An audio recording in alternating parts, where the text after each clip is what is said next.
Look back for a second, and you might see what feels like a personal museum of unfinished starts. A guitar you swore you would master is collecting dust. A web design course sits half completed. Baking was your whole personality for 3 weeks. The gym lives in your YouTube history, and in that promise you keep making next week. It is easy to translate this pattern into a verdict. I lack discipline. Society even has a sharper label, dilettante. Someone who touches many things but goes nowhere. But what if this is not a flaw at all, and instead a sign of a mind built for a changing world? An M-shaped mind. We feel shame because we were raised on a simple success story. Pick one path, stay in your lane, climb step by step until the title proves you belonged there. In that script, curiosity looks like betrayal. Switching interests gets translated into moral failure, as if focus equals character and wandering equals weakness. Yet psychologically, many multi-interest people are not lazy at all. They are highly responsive to novelty, energized by early learning curves, and motivated by meaning. The guilt comes from using an outdated measuring stick. That measuring stick made sense for a long time, because society truly rewarded the I-shaped person. An I-shaped life is built like a single pillar. One craft, one domain, deeper and deeper, until expertise becomes identity. In stable environments where the rules barely change, this strategy is almost unbeatable. Practice compounds. Feedback stays consistent. The skills you build this year still matter 5 years later. So persistence looks like progress, and progress earns status, money, and trust. When the world works like that, choosing one lane is not just cultural pressure, it is a rational bet, and it trained all of us to admire the straight line. But the modern world often behaves like a wicked environment, where the rules shift faster than any one person can memorize them. Technology updates the tool set.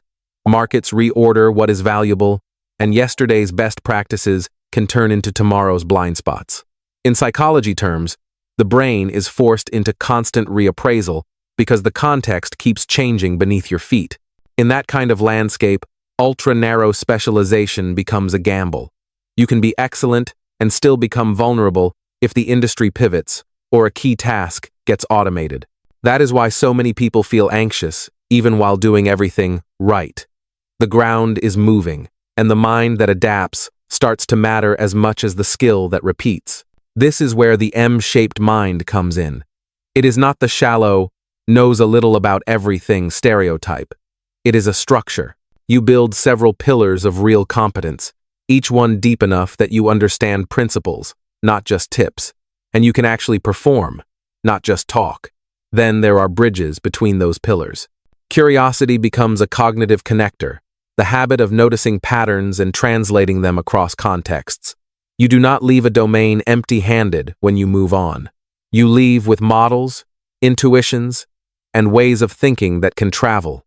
Psychologically, this often shows up as sensitivity to novelty and meaning, plus a strong drive to integrate.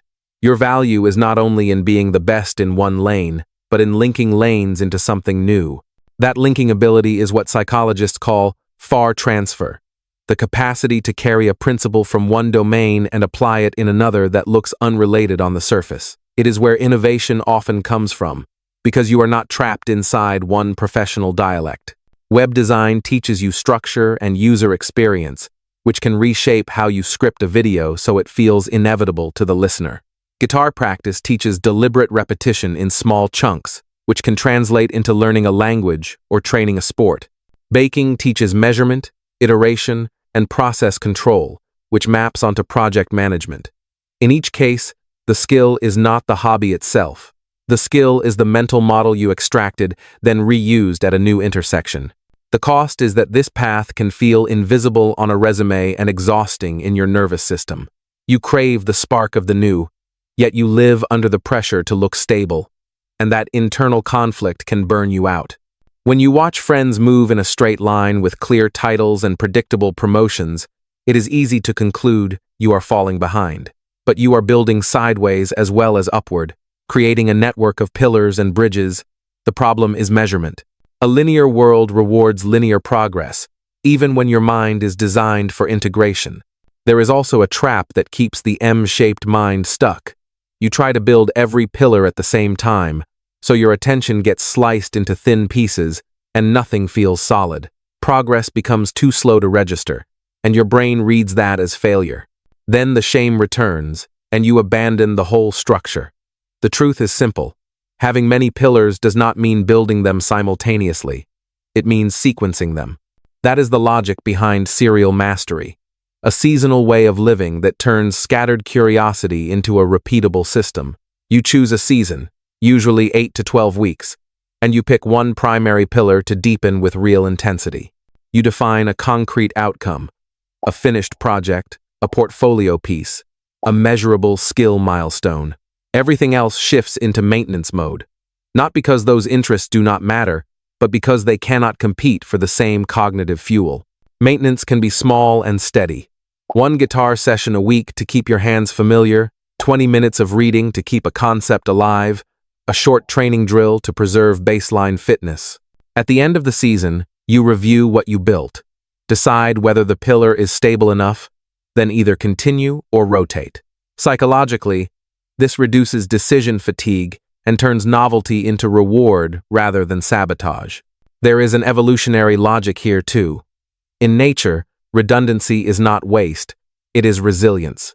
Systems survive because they have backups, alternative routes, and more than one way to solve the same threat. Multiple skills work the same way in a volatile economy. If one role collapses or is reshaped by automation, you can pivot without starting from zero, because you already own other pillars. So your so-called graveyard of interests may be something else entirely. It may be a transcript, a self-designed curriculum, a series of semesters where you gathered mental models and learned how different worlds work. You were never meant to be only one thing. You may be the bridge between domains that other people never connect, and that is where new value appears. When you live by seasons and link your pillars on purpose, the label dilettante dissolves, and what remains is a rare kind of advantage.